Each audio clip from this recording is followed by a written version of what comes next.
absolute bona fide miracle. People should look at your life and say, this is the reason. This person is how I know that there is a God. Hallelujah.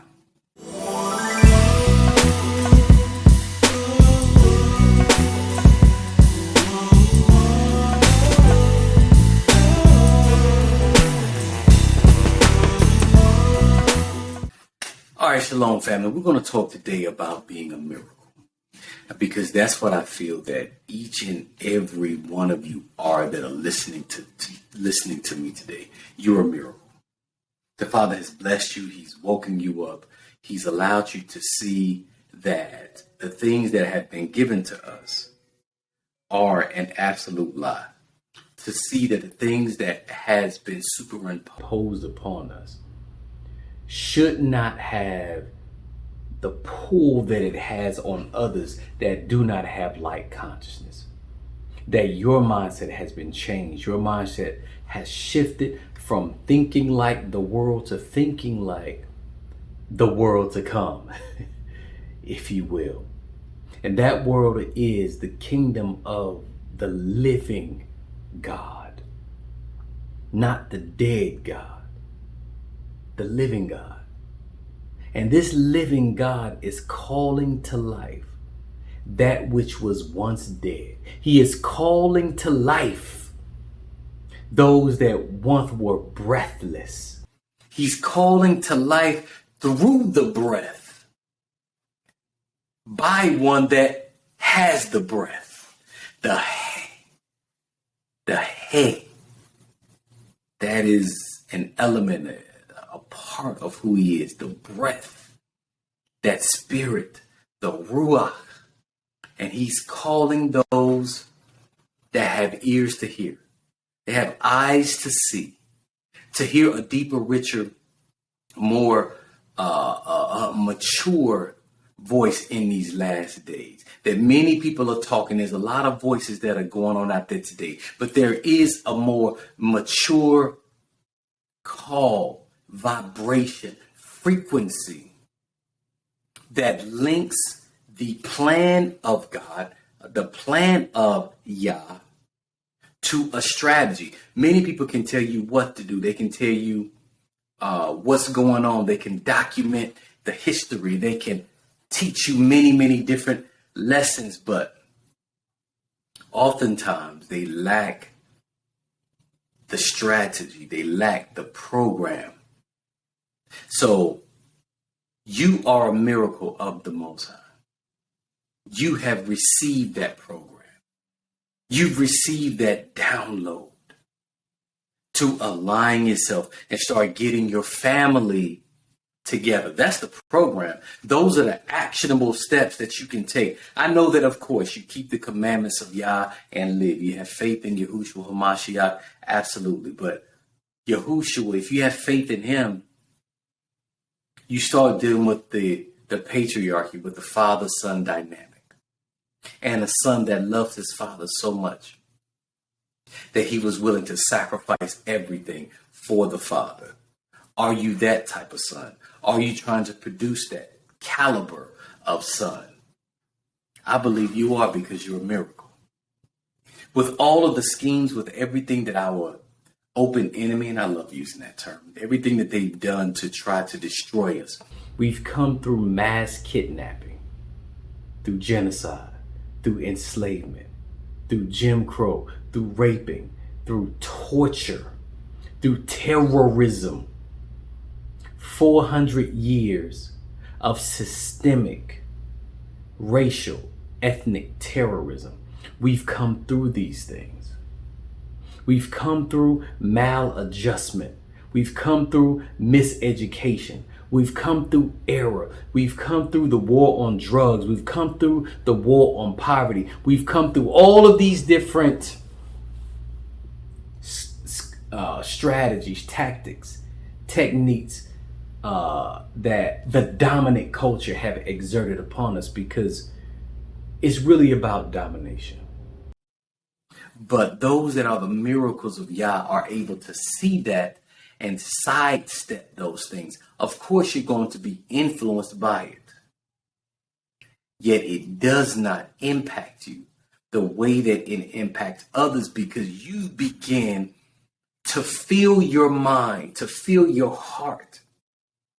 It's not just mechanical. It's not just idealistic. It's not just theoretical. It's not just conceptual. It's not just head knowledge. It's not just the gnosis. No. It's gone from our brain. It's gone from our mind down to our heart, to the seat of our emotions. And now we've mixed our emotion and our knowledge with faith, and the Father is proving himself to be great and mighty in our lives because the miraculous has happened. What do you mean, Dawid? I'm glad that you asked. I mean that those that the Father is speaking to in these last days, they're beginning to unite. They're beginning to conform. They're beginning to configure. And this is nothing short of a miracle, that you could be here in 2022 in light of all of the things that they have done against you, the education. I need for you to understand that education is an element or a political wing of domination. That the dominant culture is going to educate you so that you prop up, so that you not only prop up, you align with. Not only align with, you align with it to your own detriment, because it's not in your best interest. They're going to educate you to be selfless in that way, to go toward the things that maintain the power structure. And all that's just the way that I see it. And I'm just Dawid in the Israelite tradition, the son of William, the son of Daniel, the son of Freeman, the son of George. I honor the Most High for these great men. What I want to do, family, is I want to read a quick scripture. I honor him for my mother. I honor my family. I'm thankful. I want to read the text in 1 Corinthians chapter 2. It really spoke to me and it really blessed me on so many different levels, because Shaul was laying out his position. He was laying out the way that he sees the world and the wisdom that he speaks with, and contrasting that to the things of the world. And if you can hear this wisdom, if you can walk in this wisdom, you are a supernatural being. You are super and you're natural. You're not just spiritual. You're not just spooky. You're supernatural. You are the miraculous manifest. And I know I'm looking at and I'm rocking with some of those that are miraculous, that are manifest. Check it out, family. This second, I want y'all to hear this. I want you miracles, you supernatural manifestations, to check this out.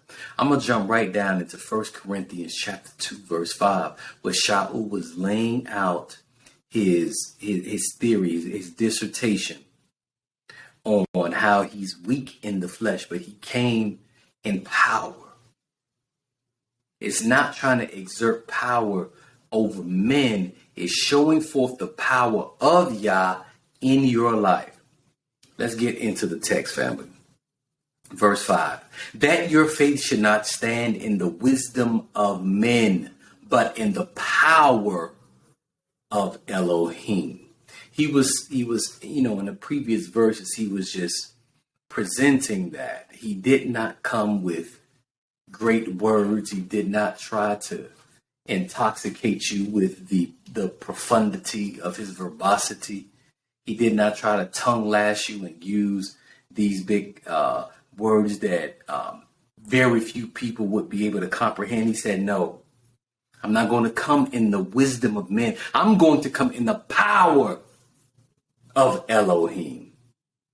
Verse 6, howbeit we speak wisdom among them that are perfect, yet not all yet not the wisdom of this world, nor the princes of this world that come to naught. So the wisdom, which is the application of the knowledge and the judgment to know when you must perform these tasks, when you must move and operate in a certain way, that's wisdom.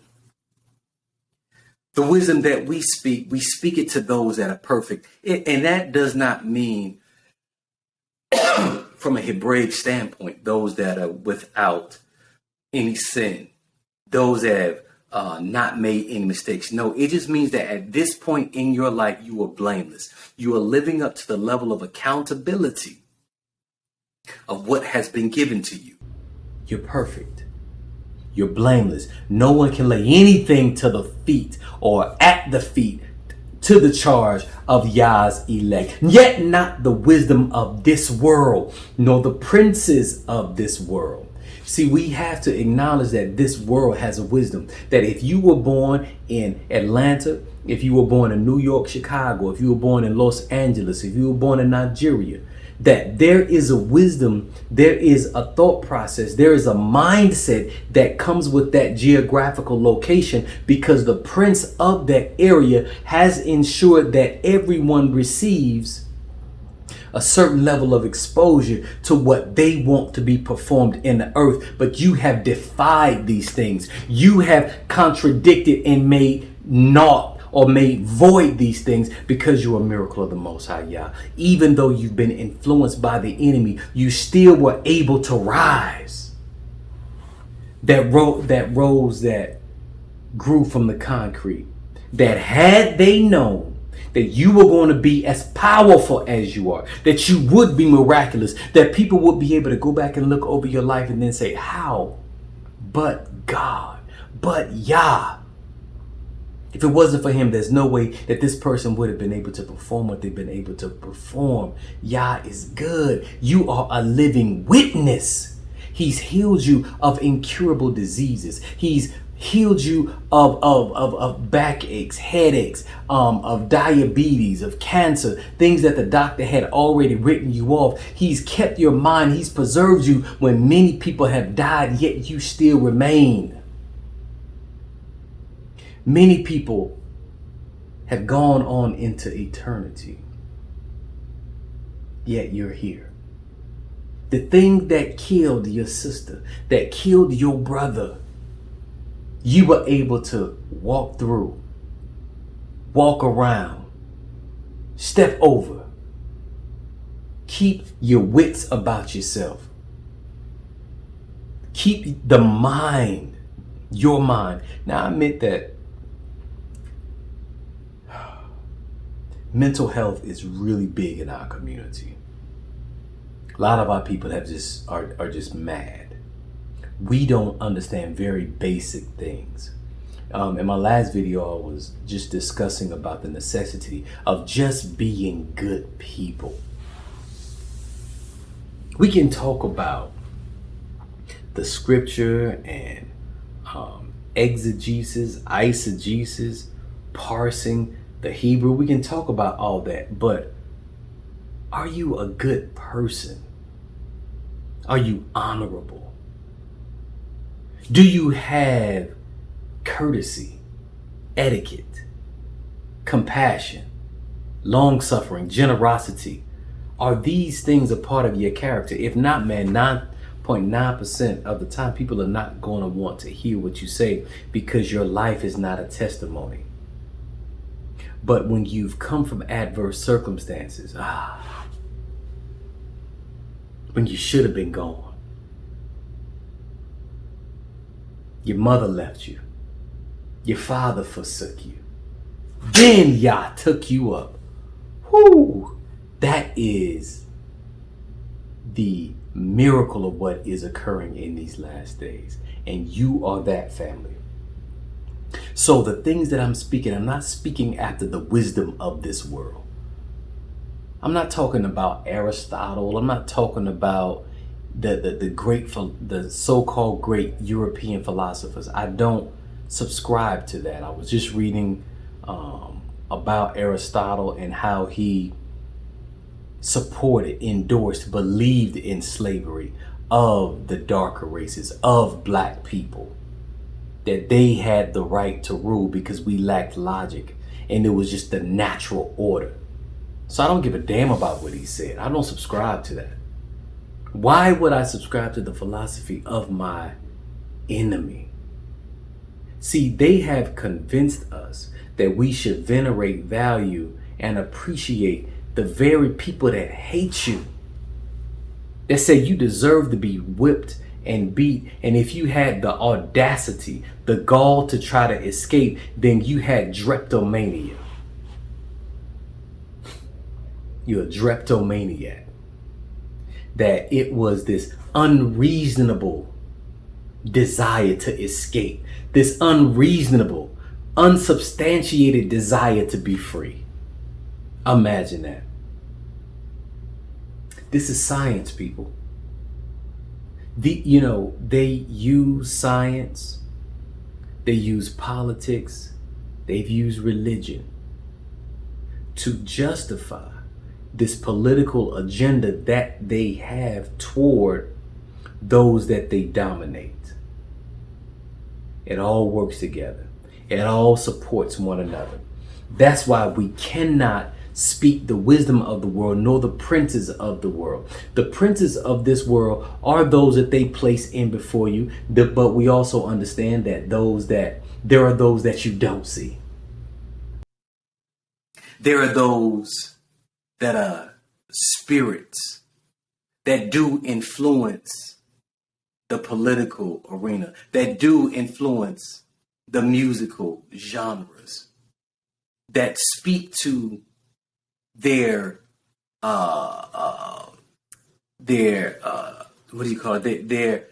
emissaries, those that carry their message. Thank you. They're evangelists. Thank you. There it is. They are evangelizing a message that is counterintuitive to the message of the Most High. It runs contradictory to Torah, to the life and the works of the Messiah. So if you are listening to the princes of this world, those that are telling you to do as thou wilt, doesn't matter what it is, just do what you want to do. Do as thou wilt. And Anton LaVey, I believe, of the Church of Satan, he told you that if you believe in that, that is their only law. So long as it doesn't, no one else be harmed. Just do as thou wilt. And if you believe that, you are by default a Satanist. Yet those that are watching me today have not that satanic seed within them, but they have the seed of the Most High that have caused them to arise and to reject these things. Why? Why do we reject the wisdom of the world? Why do we reject the princes of the world? Let's read the next clause. Because they have come to naught. Babylon is fallen. It's already done. The wisdom of this world is going to bring you to nothing. It's vanity. It's altogether lighter than vanity. It's gaseous. You can't hold it, touch it. So when you die and you transition and you go on to sleep with your fathers or to be tortured for disobedience, you can't take the things that you made so valuable with you. So hold these people accountable for the message that they're conveying. Everything is not just entertainment. And that's all I'm going to say. Because this world, the princes of this world, they desire to bring you to naught, to be destroyed, to be debased, to be confounded, to be altogether destroyed as they will be. Verse 7. Here's the contrast. But we, us, the very sons of Yah, the B'nai Elohim, you, the daughters of Zion, we speak the wisdom of Elohim in a mystery. Even the hidden wisdom which Yah ordained before the world unto our glory.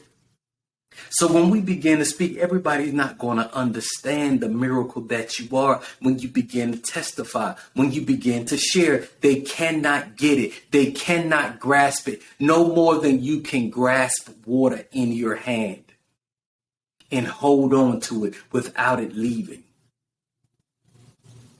It's hidden to them. They don't understand it. It's illogical. It's foolishness. When you begin to talk about just keep the commandments, keep the feast days, honor him on the Sabbath. It's different than any other day. Be kind, have children, arrange your children for marriage. Maybe they should not be picking. Maybe you should be a part of that equation. Maybe you should live a life that's so aspiring and attractive that they want to be you, to be like you. That you didn't just dominate and subjugate them with your principles that you learn from your oppressor that dominates, rules over you as you go to work and interact on in any moment in time or moment in this society, any setting, if you will. We don't rule over our people like that. I have a wife. I have children. And I want them to love me enough, to love me so much that they do what Abba said. Not because I'm going to beat them down and kick them under the bed and make these absolutely asinine threats that I'm going to break your arm and kick you down the steps and I'm going to beat your ass. You out of control. You acting like an overseer. Yeah, the overseer that used to beat our ancestors. See, those epigenetics. Epigenetics is a branch of science that says that, to my understanding, I'm not a scientist, that within the DNA of a specific people group, that the trauma, the history of this people is within their blood, is within their genetic code, and that you can pass down certain predispositions.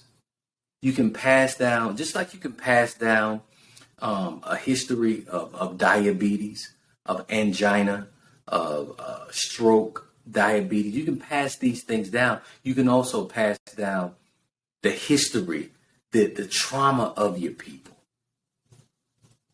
This is what the branch of epigenetics has come to discover, that our people have a different level of trauma from being here. That's why, we advocate that we should be with our own people.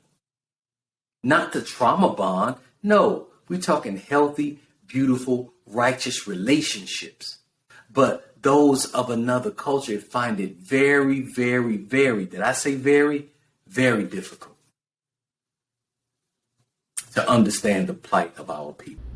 And it's even what the Most High wanted. He was so specific. He did not want a Judite or a Gadite to be together. Those that are from the tribe of Naphtali need to stay with the tribe of Naphtali. Those that were in the tribe of Reuben needed to marry within the tribe of Reuben. He didn't even want the mixing of the tribes, to maintain certain ethnic markers and certain gifts and talents, as well as not encroaching upon inheritance which was in the land, which is a whole nother conversation, family.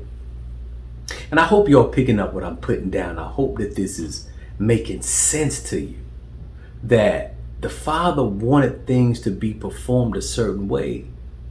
And those that are the miracles, those that are the manifestation of these spiritual principles are going to pick it up. They're going to get it.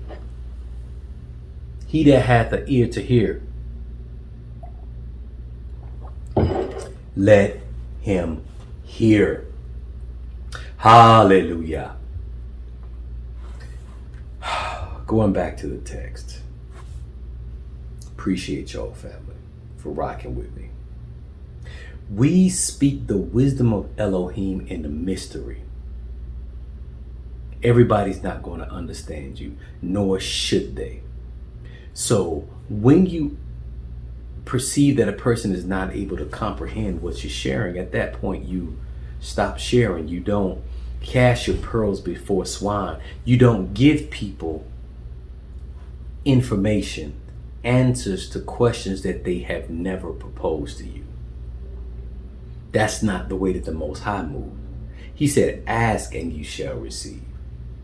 He said, seek me while I may be found.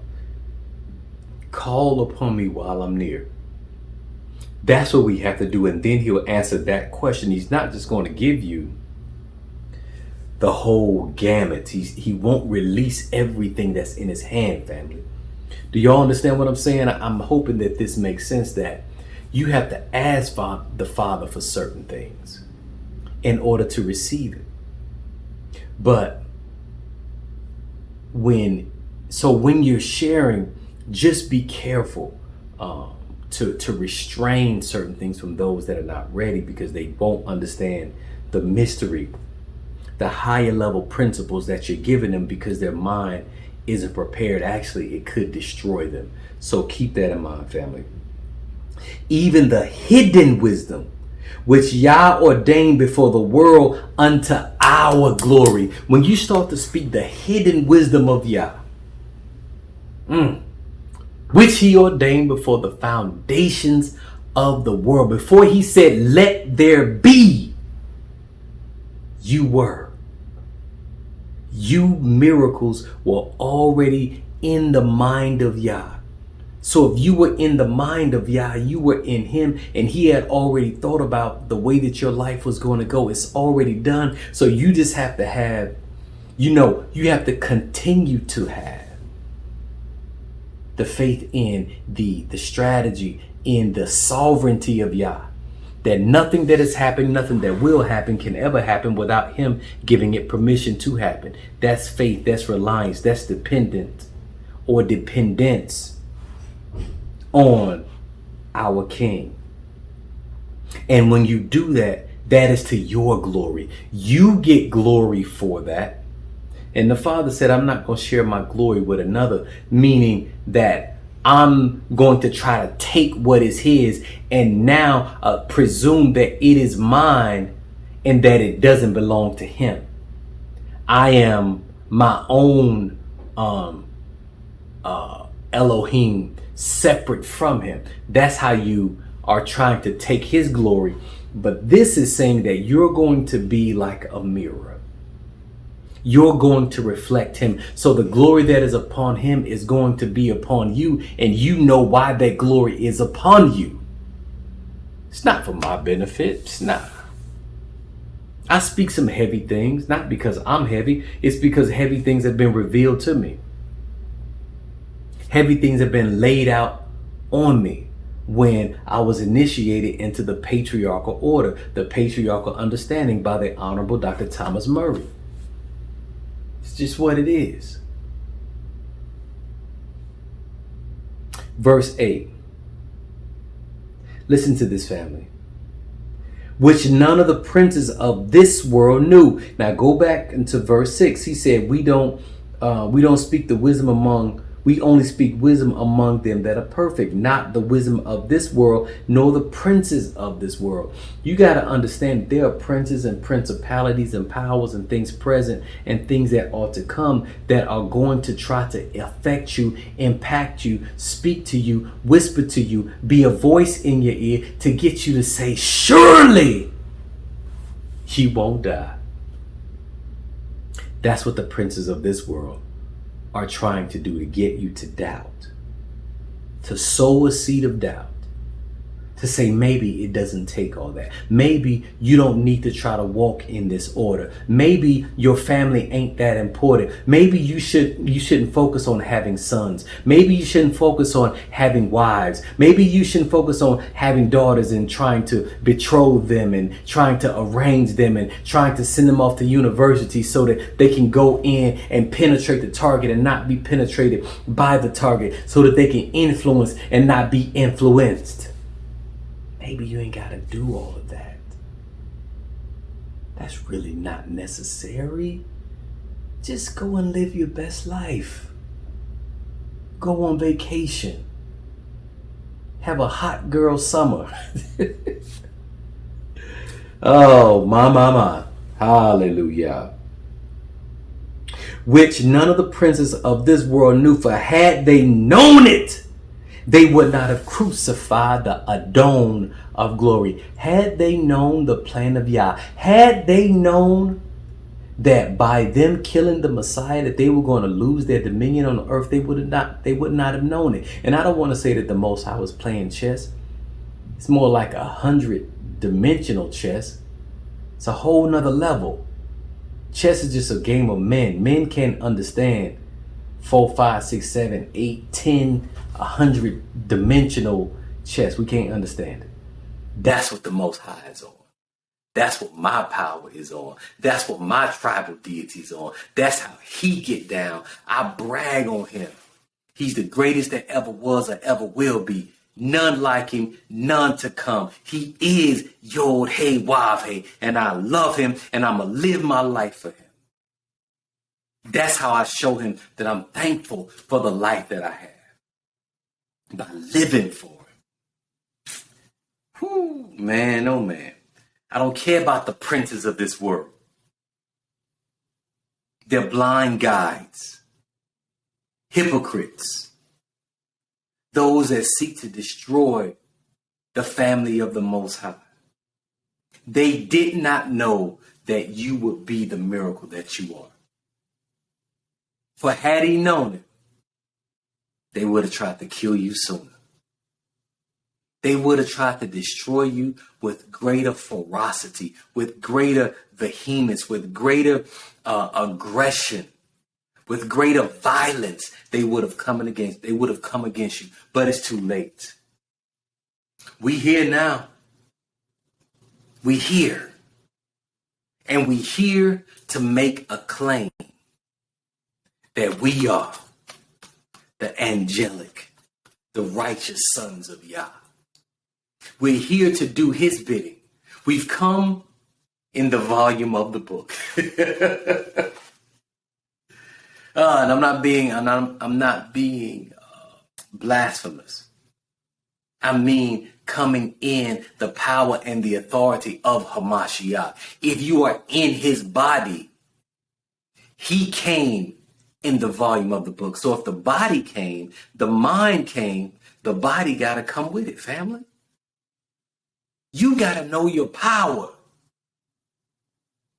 The essence of who you are is the essence of who he is, because you are made in his image and his likeness. And we're just trying to wash one another. Iron sharpens iron, so does a man sharpen his friend. We're washing and ironing, and we're sharpening the iron, family, so that we're just polishing off the dross to get down to be a pure substance, a pure essence before the Most High Yah. Getting rid of those things, the impurities, and following after him. For had the princes of this world known it, they would not have crucified the Adon of glory, or they would have tried to kill you miracles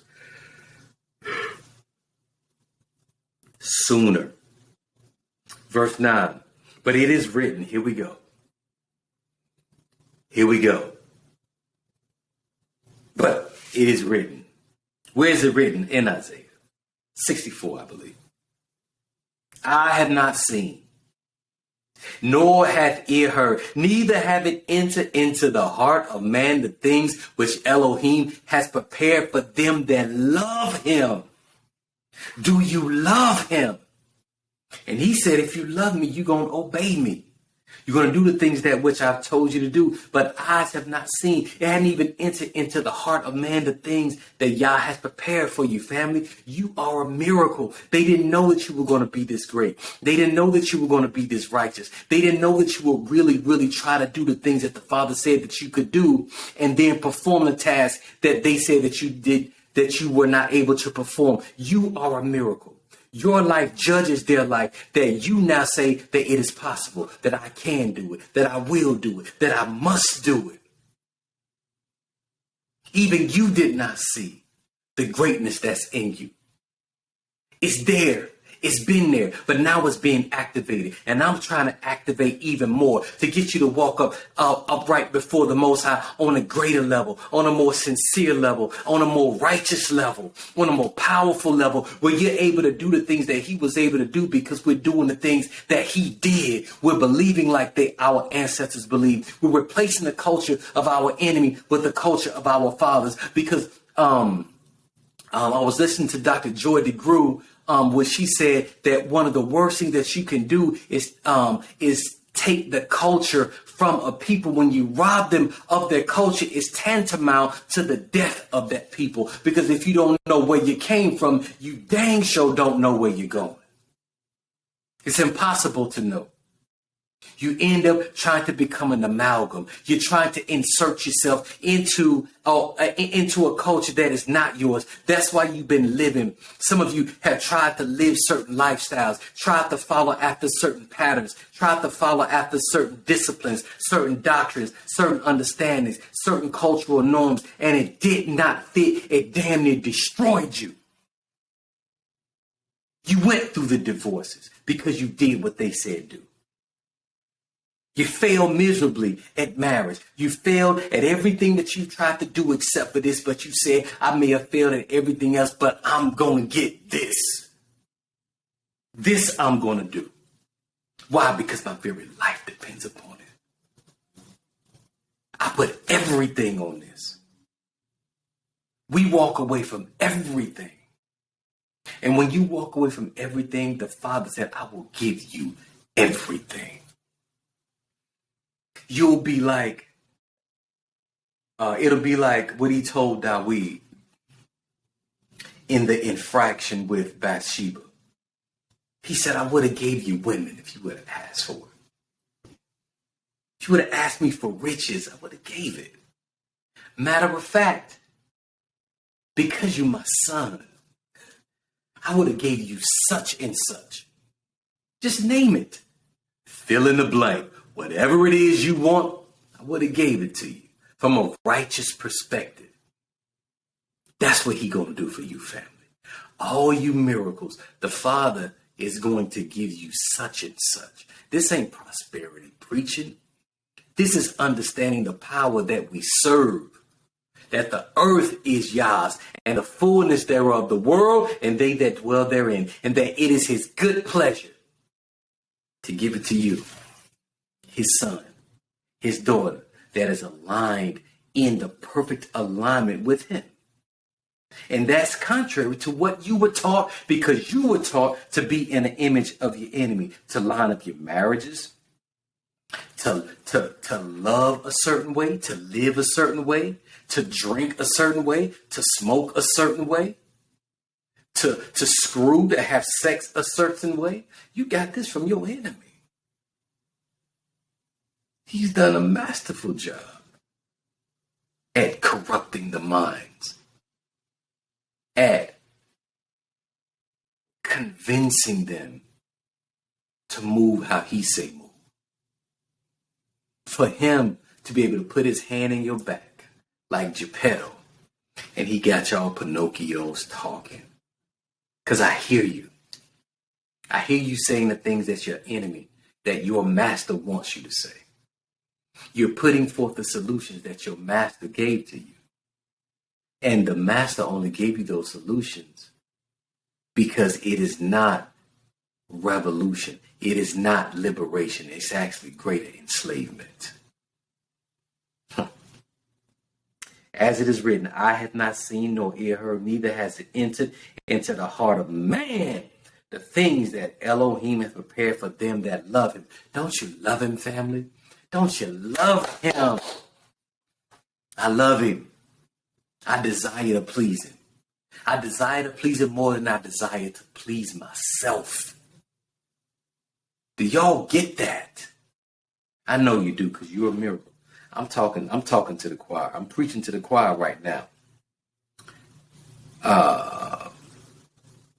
For Elohim hath revealed them unto us by his Spirit, by his Ruach. The only way that you can get these things is through his Spirit.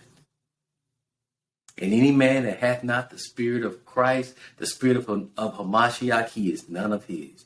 You don't belong to him. That's what he said. Those are not my writings. Those are not my hard sayings. That's what he said. You don't have the Spirit of Hamashiach. You ain't got my spirit. You don't even belong to me. So these mysteries, this hidden wisdom, is revealed to those that belong to him through his Spirit. For the Spirit searcheth all things,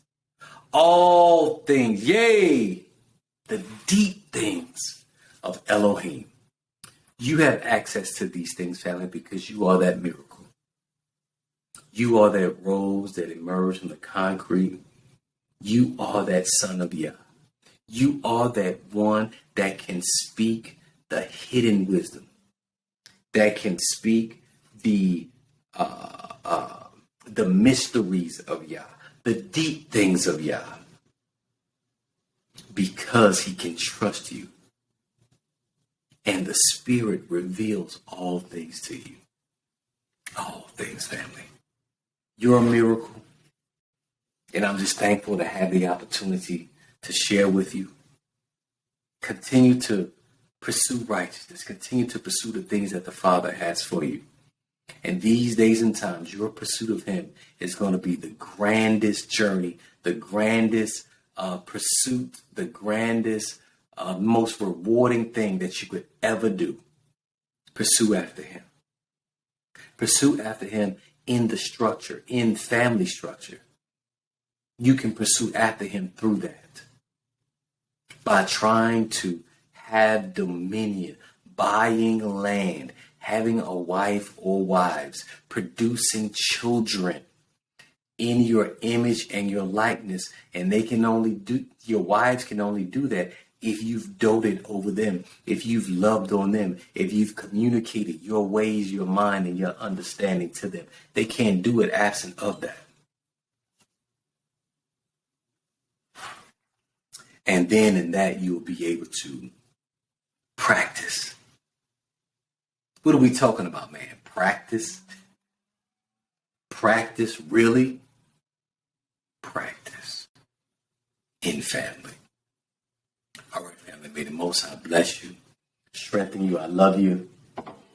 I love you. I love you because you love him, and we are one, and we are moving in a direction. Family, World War III is upon us.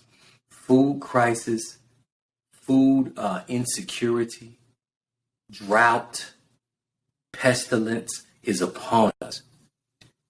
I propose to you, I suggest to you,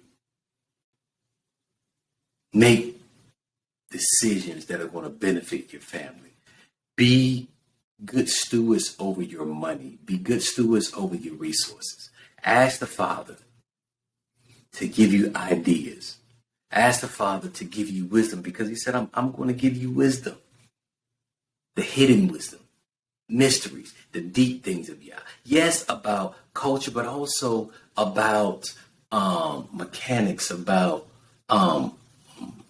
cunning, being a cunning artificer, being great with your hands where you can produce. But I don't want to get distracted, but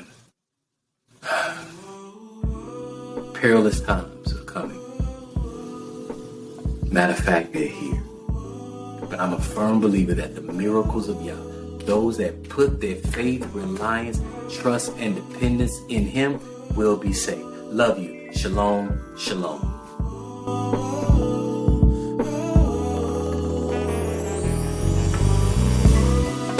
It's that